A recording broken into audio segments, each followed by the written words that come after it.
we walk through the streets completely disconnected from ourselves. But when we remove those barriers and are unafraid to be hurt, then the heart opens, and there's something that unfolds that begins to reveal magic and miracles and authenticity and kindness and true values from people around you, even in a less busy street in the middle of Asheville. Like, you don't know where you find it, but I really believe that when your heart is open, people feel it, they sense it, and they want to come closer to you. They want to be your friend. They want to reconnect with you as their lost family member. Now, I have a strong belief that the word strangers should not exist, because there is no such thing. We're strangers. Like, that's a word that we invented to divide us, to make us forget who we are and our relationship with each other. So let us remove that word from the dictionary, because we're no strangers. We're family, and we've just forgotten, and we're remembering every day.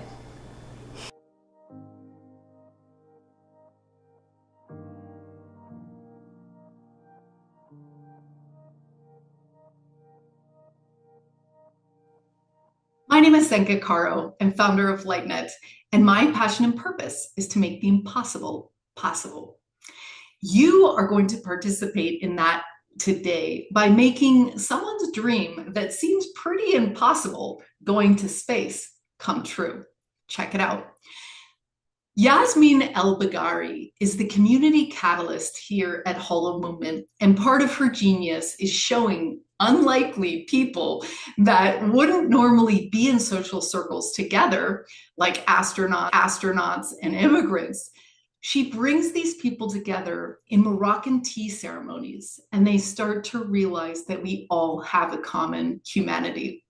She also has an app called Voyaj that brings these authentic experiences to travelers worldwide. SERA.space is a website that is run by the Space Exploration and Research Academy. Now, this was started by Blue Origin with the idea that we want to get everyone to space. And currently there's 150 countries who've never sent an astronaut to outer space.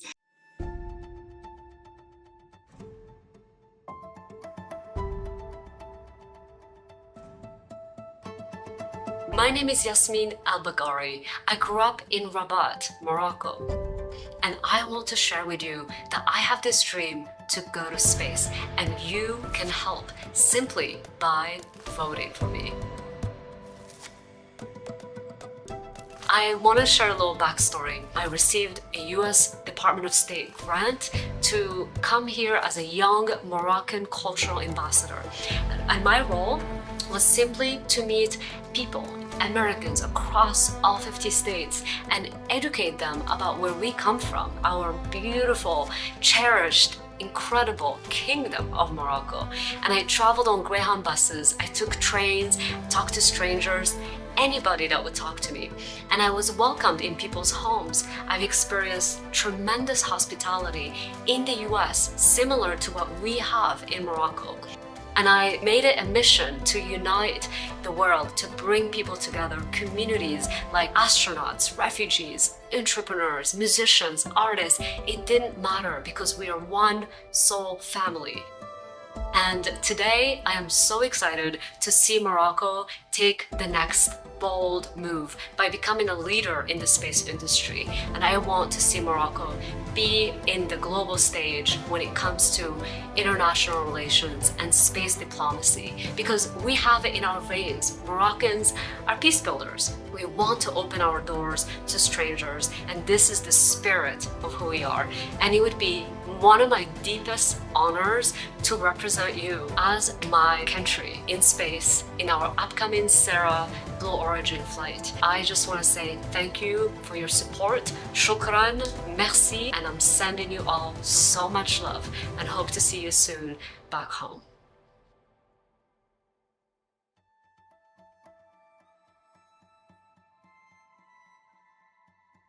You can vote for Yasmine by going to SERA.space and clicking on the link. You can also go to the show notes below to do the same. Now, this is not the first time that she has been shortlisted to go to outer space. So I really think this is the time it happens. I discovered my purpose and passion at a very young age. I was 17 years old when I came to this country, the United States, and my role at the time was to be a cultural ambassador of Morocco to the US. And I realized how much I loved sharing about where I come from, and for me to learn about people's lives and their dreams and hopes. And that was my first insight of discovering my purpose. That was the beginning of the journey. My purpose today is to reunite humanity, to bring our soul human family back together through heart-to-heart connections, soul-to-soul connections, because I have this deep belief and conviction that we are one. We are one, we're interconnected, we're one family. And so bringing us back together is my purpose today. It's so simple. I travel across the world. I have been to every American state, over 48 countries, and I bring people together, communities on the ground, by hosting a Moroccan tea ceremony and literally sharing in a circle on the floor about who we are, our origin stories, where we come from. And through that process, we're able to recognize our shared humanity. We're able to recognize our shared humanity. And so I do that by traveling and connecting with people and bringing people together. So we have been hosting these gatherings, bringing as many diverse people together as possible. Very unlikely groups that would never meet, like an astronaut and a refugee and immigrants. And we have found that an astronaut and a refugee have so much more in common than different. They both share this incredible resilience of going into the unknown, going into uncharted territories that no other human has gone on before. And that creates this alchemy of, even though they come from different backgrounds, socioeconomic upbringings, they have this knowing in their hearts about something, about humanity. And that creates this incredible transformation in the gathering, where everyday people who are also invited get to listen and hear these extraordinary journeys from an astronaut and refugees. And it opens up people's hearts and realize how much we have in common. It's unbelievable every time. So over the last decade, I have been working with multiple communities, from refugees to entrepreneurs, artists, musicians. And what we have found is that by bringing these different communities and people together, not only we break down the illusion of separation, but we also help people connect across borders, across industry, across perspective. And people can help each other because someone's challenge here is someone's solution on the other side of the world. And so we've developed a technology platform to enable these communities to interweave together by having shared experiences together. Someone might host a Moroccan tea ceremony, another might host a hike, or through the Red Rocks in Sedona. Someone might host like a yoga meditation, and the experiences are really just a getaway for human connection. Voyaj is about human connection. It's about bringing people together and truly, authentically knowing one another for who we are, not just what we do. And that's where the magic happens. That's where the miracles happen, is when we realize that we have soul family all over the world. Anywhere we go, we are welcomed, we belong, we're not alone. And then anything becomes possible, and we can solve for any challenge that exists in the world. So it all started in Kansas. When I first landed in America, I was welcomed into an American family that had 4 kids, and I had never been exposed to the American life, living in an American home. And it was so amazing, it was so inspiring that I had this dream to go to every state, to all 50 states. But I had no money, I had no resources. I literally just trusted that I needed to follow this journey. And I ended up going to every state through Greyhound buses and trains, mostly Greyhound bus, because you meet really interesting people on buses as opposed to a plane or a train. And I loved meeting truck drivers and farmers and people from all walks of life. And eventually people started to welcome me in their homes, because the more I shared about my dream to go to all 50 states, everybody wanted to be part of it. And so people would welcome me, like, if you ever are in Tennessee or Alaska or Hawaii, you have a home. And I would say yes. I kept saying yes. And I trusted these strangers who ended up becoming family very quickly. So I would go to these states and I would be welcomed into people's families. And I've stayed with over 250 American families in the US alone. Anywhere I go, even the smallest towns, there is a family that I know, or someone introduces me to their cousins or grandparents. And it has been a life-changing experience. It broke my heart open to realize how incredible people are everywhere. People are hospitable, people are generous, and sometimes they're just waiting for the invitation to be able to host. So I believe that my clarity of vision and dream is what helped manifest all of these incredible homestays across the United States, from the poorest to the wealthiest. I mean, I've seen the whole range of America, and I'm still in awe of this experience. Like, I've stayed with Mormons, with Jewish people, with Christians, atheists, Muslims, like rich, poor, people from different political spectrum, Trump supporters, non-Trump supporters. And it really taught me that people, when you get to who they are, not just what they believe, everybody is singing the same song. Everybody wants the same thing. And that's my belief, that's my conviction, because I got to sit in people's living room, in their kitchen, and listen to their stories and to exchange, for me to share my culture of Morocco. And every time it is so special, and it gives me hope in humanity. It gives me hope that people are good, people are amazing, and we just have to stay open and curious.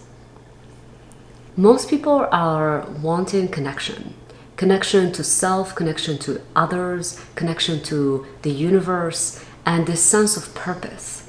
People are looking for, what I've realized through thousands of conversations and countless homestays, is that people just want to be happy. They're looking for a very simple, like, contentment, like with that sense of, I belong here and I am accepted for who I am, and I can contribute and help others in a way that's meaningful. And so yes, there's the need for basic needs to be met for most people everywhere. But once you reach that, what I've discovered is that that's when people start to think about purpose and mission. Once their basic human needs, like rent, food, water, just like basic, are covered, then they want to help, they want to contribute. And in some families I've met, even though they had nothing, they would give everything, because that was their value system.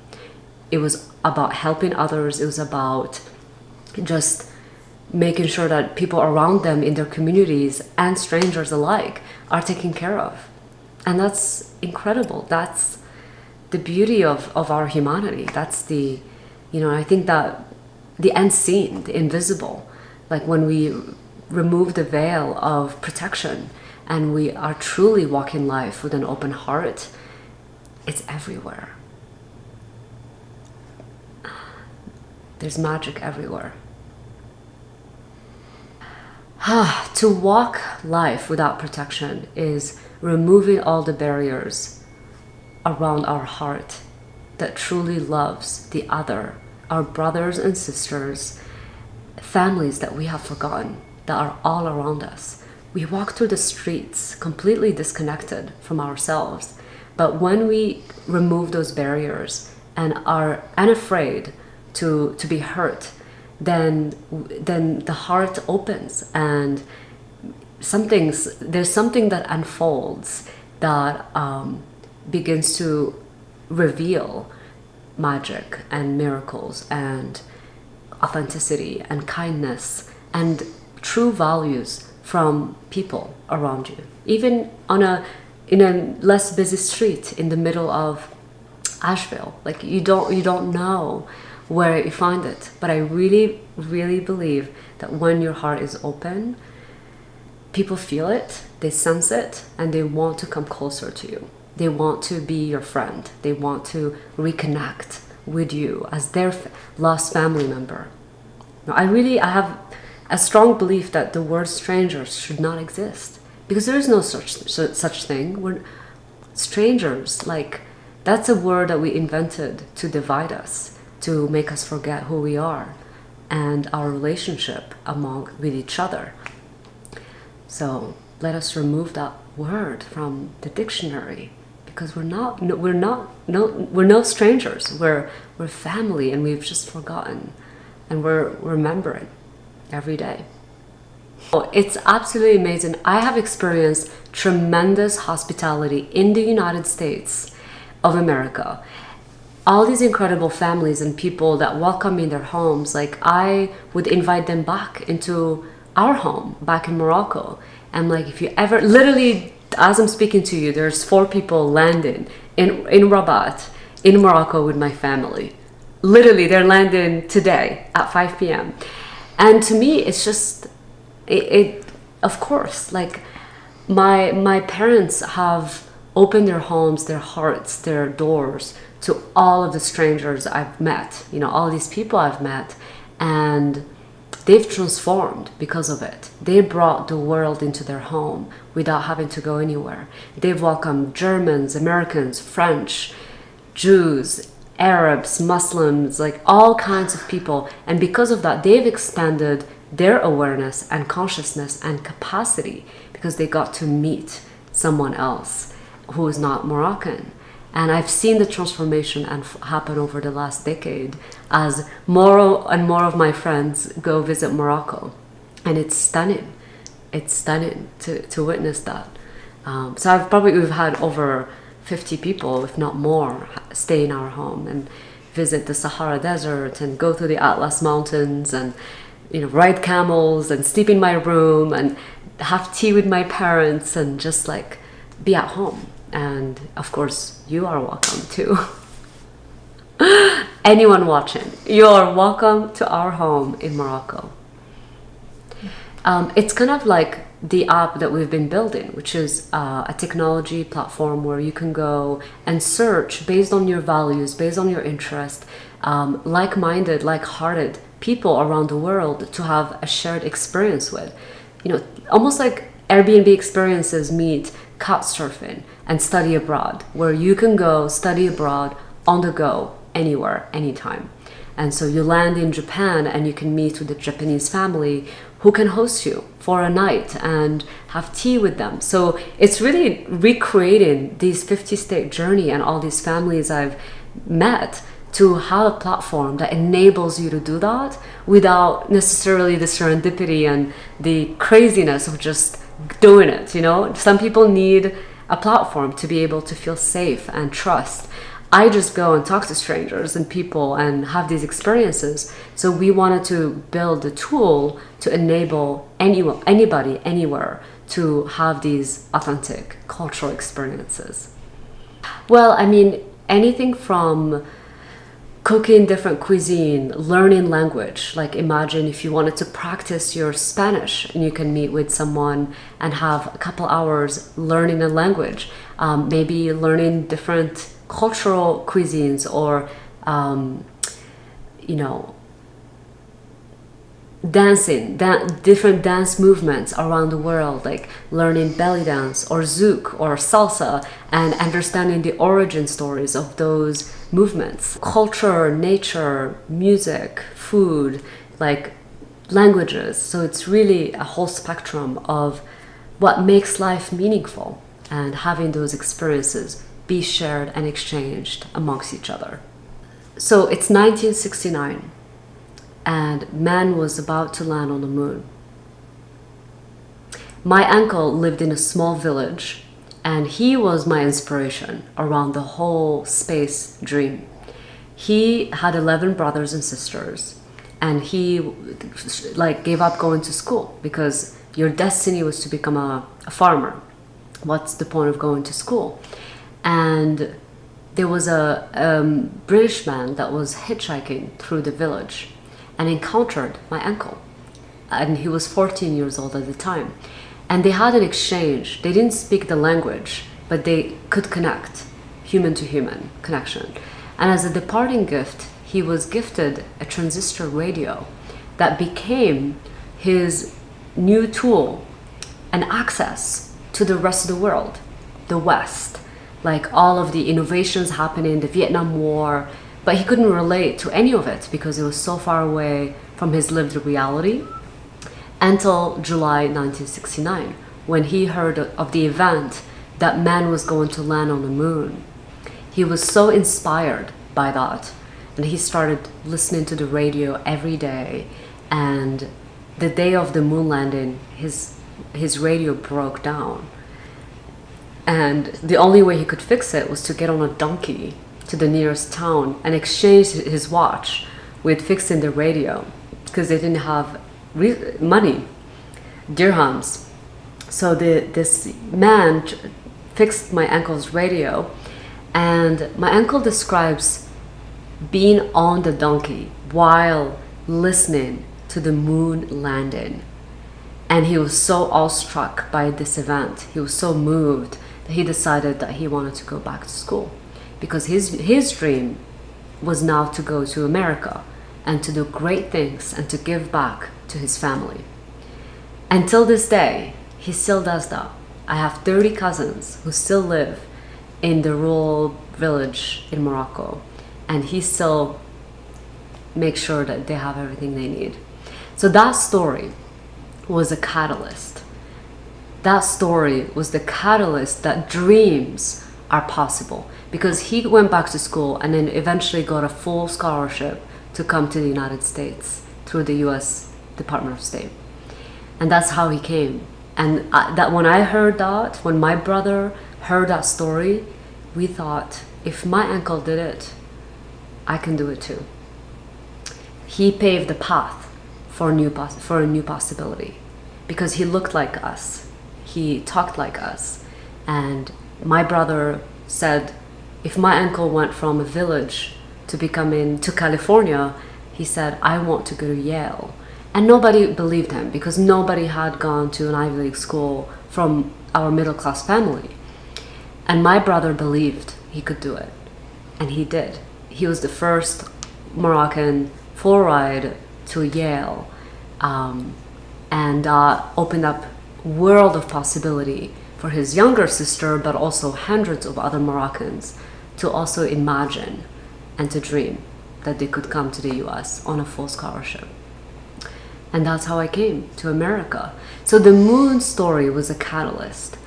But it was not until I finished my last state of my 50-state journey, when I was in Alaska, that I had the wild revelation that I wanted to experience the Earth from out of space and experience the overview effect that was coined by Frank White. And I didn't even know what the overview effect was. I didn't even have the language to the experience that I felt in my body. But it was a felt sensation that I was floating in space, looking down at the Earth, because I had achieved a dream that I thought was impossible, which was to go to all 50 states. And I was standing on the edge of a mountain in Alaska, in tears, sobbing, and realizing that I had achieved this childhood dream, that I'm here in America and I'm finishing my 50th state. And that's when the dream of, because I was so afraid to finish my 50th state that I got to 49. For years I didn't move. because I was afraid that if I had achieved my dream, that I will not have any dream anymore. I didn't know what kind of dream I would have on the other side. And it took a hard, challenging experience that I booked a one-way flight to Alaska. And the new dream only got revealed after I had accomplished my current dream. And it was to go and experience space and to experience our interconnectedness from the skies. So in full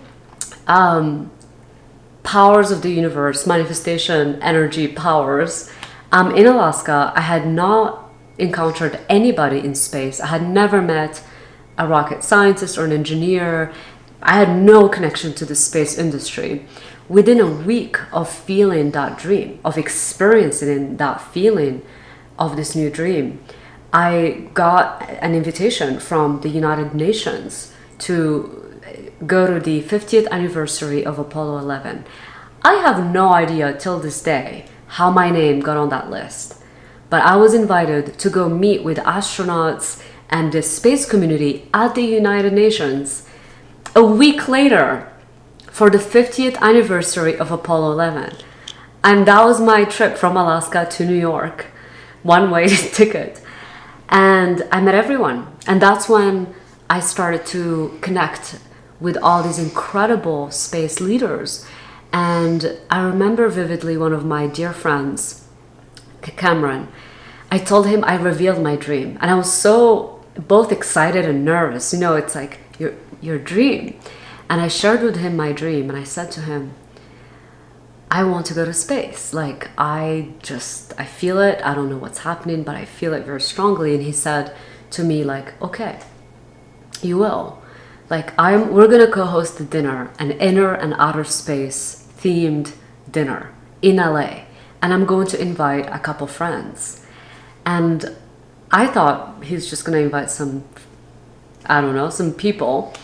It turns out he curated the dinner, 30 people, to be like the head of like Virgin Galactic, like, you know, all the NASA people who worked on the moon, the Anousheh Ansari, the first Iranian woman who self-funded her trip to space, Loretta Whitesides, who trains Virgin Galactic future astronauts, like the most incredible, meaningful humans were in this room.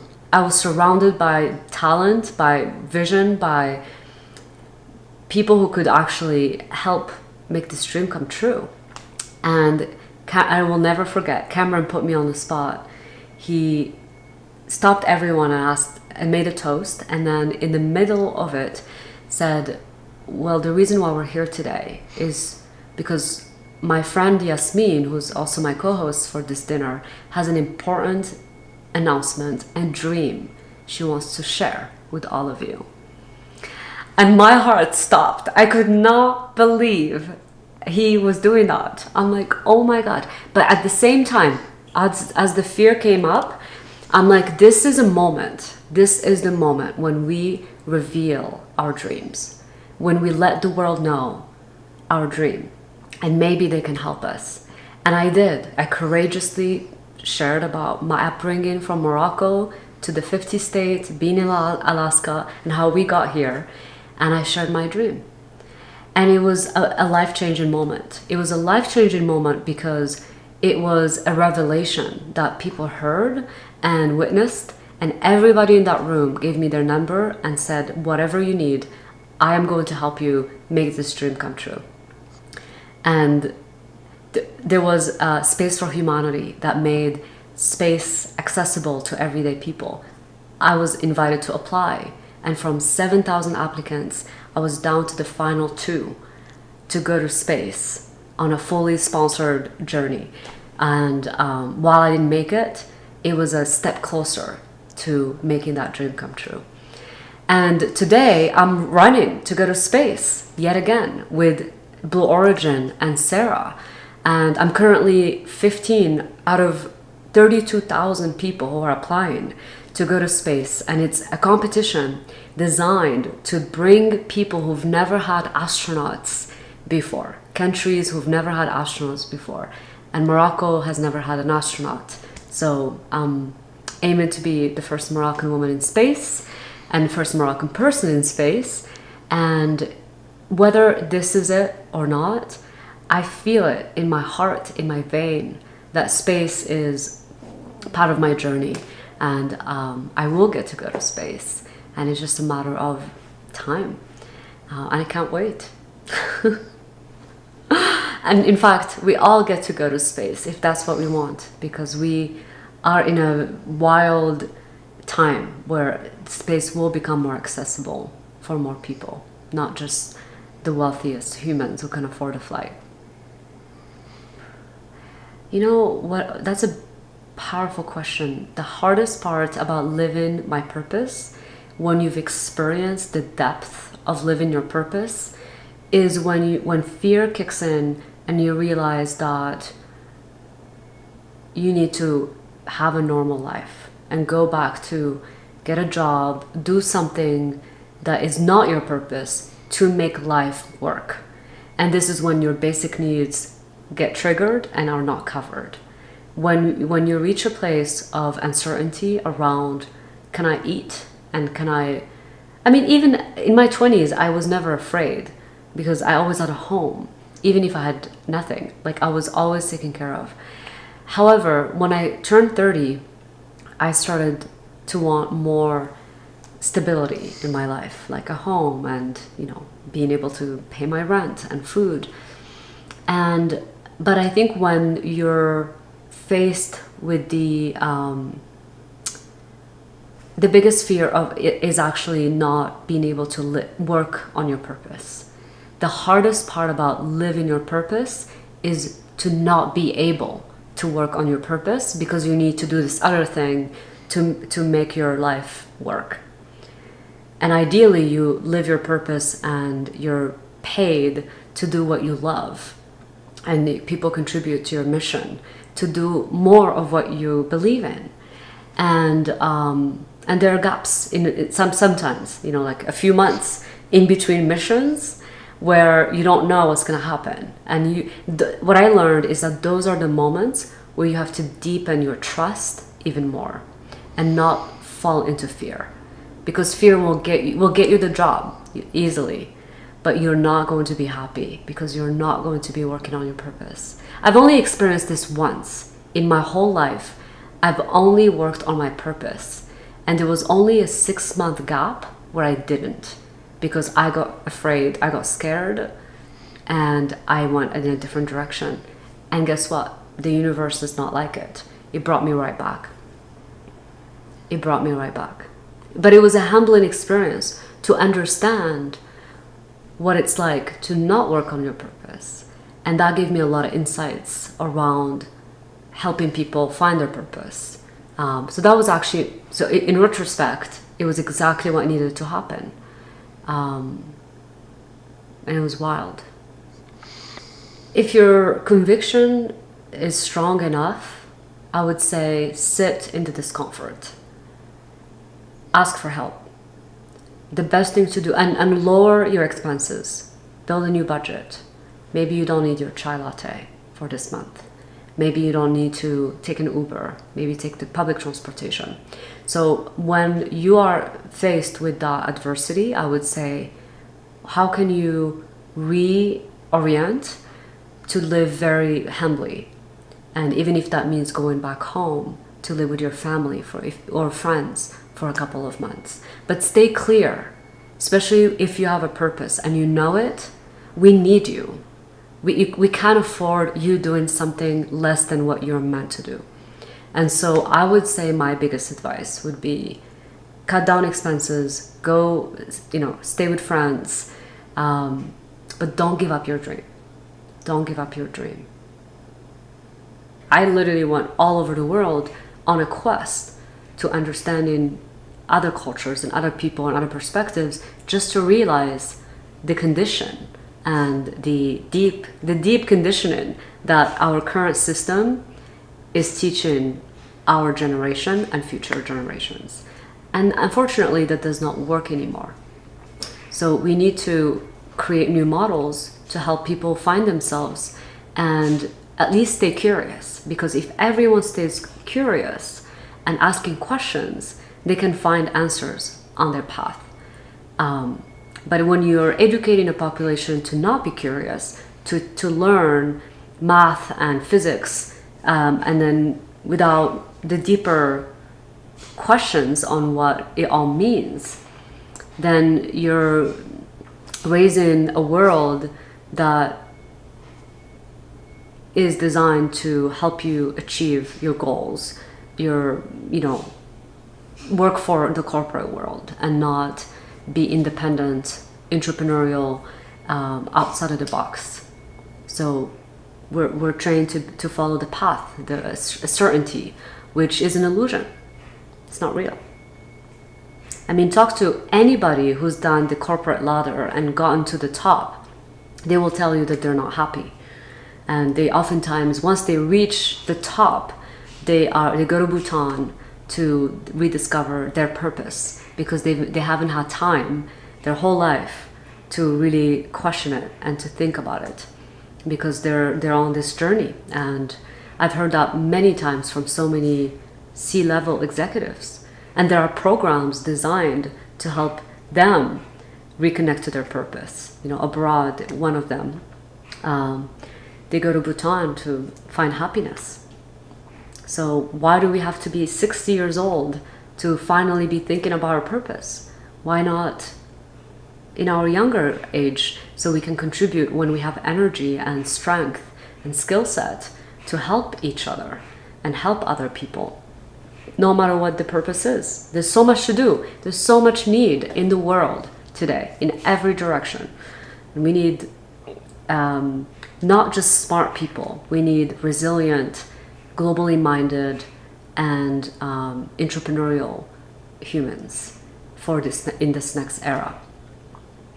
And if you don't know your purpose now, then stop what you're doing. Just stop. Quit your job. Do whatever is absolutely outside of your comfort zone and go on a different path. And you'll be okay. I promise you that. You will be okay. But the universe rewards you when you take a leap forward. But if you stay in your stability, nothing's gonna happen. Same. You gotta take risks. That's what it takes. I oftentimes, because I'm just living my dream and my purpose for so long, I don't even think about it. For me, this is the norm, how everyone is living. And then I'm reminded, like, oh yeah, only 10% of people know their purpose. I'm like, oh wow, that's wild. So I forget. But oftentimes people will reflect that they are inspired by like this sense of freedom and possibility that I bring out, in just how I live, and just like don't care what people think. I just do what I need to do because it's what I believe in my heart. Like bringing people together. It's a simple idea, but I believe that we need to bring as many people together as possible all the time. We need to gather in circles over and over and over again. And so if like tomorrow I'm heading to Washington, D.C. and then Seattle, and I was just in Utah and heading back to California and doing it all over again. Like I just, when the mission calls, you go. You show up, you bring your rugs, you bring your pillows, you gather people, and it's absolutely amazing. And I think people are inspired by that. The conviction, the belief, the I don't care, like I'll figure it out. I don't know how, and sometimes I don't know how, and somehow it always works out, and it always works out, truly. But I need to take the step for the response to be there. If I just sit there in my San Francisco apartment waiting for the thing to happen, nothing's gonna happen. But when you get out there and you meet people and you share your dream and you talk about your vision for humanity, literally people come out of the nowhere to support you make it happen. Whether that's physical space, resources, dinner, food, financial contributions, whatever it is, like people feel moved to be part of it. And I think that inspires. I get messages from random people saying like, keep going. Like don't stop. It inspires me, and I hope it does. I hope it continue to give people permission that they too can do it. If I can do it from Morocco, like from Africa, to be in America and be free to live my dream and to be able to travel anywhere I want to make my dreams come true, well, then I believe anyone can do it too. So I had this dream to bring refugees and astronauts together in the same room. And I had absolutely no idea how to make that happen. So I sat on the idea for so long, for a couple months, and because I wasn't sure about the financial sustainability and the business model around these dinners, but I knew it had to happen. I knew in my heart that the refugee-astronaut connection was revolutionary. It had to happen. We needed to see what happens in the room when these very unlikely groups of people come together. And finally, one day, I woke up and I realized I just have to go. I just need to do this. I'm just gonna pay for it myself. Let's go. So literally within days, someone heard about it and they wrote me a check to fully sponsor the entire dinner and send a chef over to cook food for 40, 50 people in Kent, Washington, where we had our first edition of it. And it was done. And same thing happened in the following dinner and the following dinner. Like we've had people just feel moved and contribute to this idea. So it reminded me of the power of choice, like, the power of movement, that once you go and there's momentum, then the energy is literally, people feel it, and then they want to support it. So that was a good example of synchronicities, of one dream that felt impossible manifested because of a choice that I just needed to take action, just one action. And now all of them are sponsored. We have one every couple months. When I sit still and I'm not in the busyness of life and the doings and the tasks of every day, it's very clear that when you have to take action. I feel like this whole Voyaj mission and dream is, I'm not working alone. There's something beyond that is urging me to move in different directions at different times. And I feel that very strongly. There's a movement, there's a feeling in my heart, but also energetically, where I'm just like, oh wow, I'm booking a flight to go here and it's happening. I'm like, wait, I wanted to stay home and now I'm moving all year. Literally, we're going to Brazil, we're going to Switzerland, Morocco, all over the world. This next 12 months, it's surreal. And it's not what I expected. I thought I was gonna be home, grounded, building a nest, and it's the absolute opposite. And this is what life wants of me, to be out there with the people, with the communities. And when the world calls, I will listen. I will show up. Always. Always. I'm here. If everybody in the world lived their purpose and thought of themselves as a steward of this planet, we would be living in peace. We will experience peace, not just feel it or sense it or have glimpses of it. We will all live in harmony because we will all be serving, supporting each other, and nobody, not one single human, will be left alone without bread, without food, without water. Everyone will be taken care of, and we will help each other to be the best version of ourselves. We will elevate, we will reach levels of connection that we have yet to experience. Levels of love and connection and serenity and peace that I have glimpses of, But if we all knew our purpose and we all get to experience the magic of life and the miracle of existence, what a world! What a world. What a beautiful world. What a beautiful world. And I believe we can do it. I believe we can do it.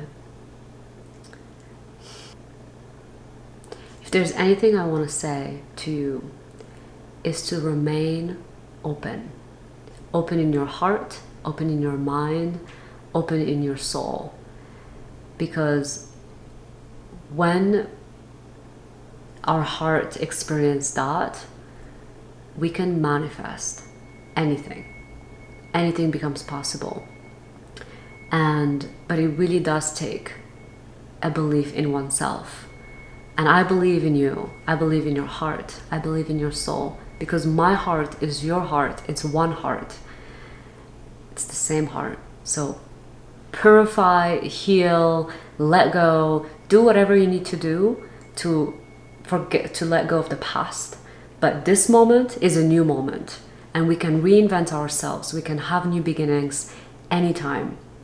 And this is your moment. Consider this your invitation to open and choose something new and to move towards your purpose.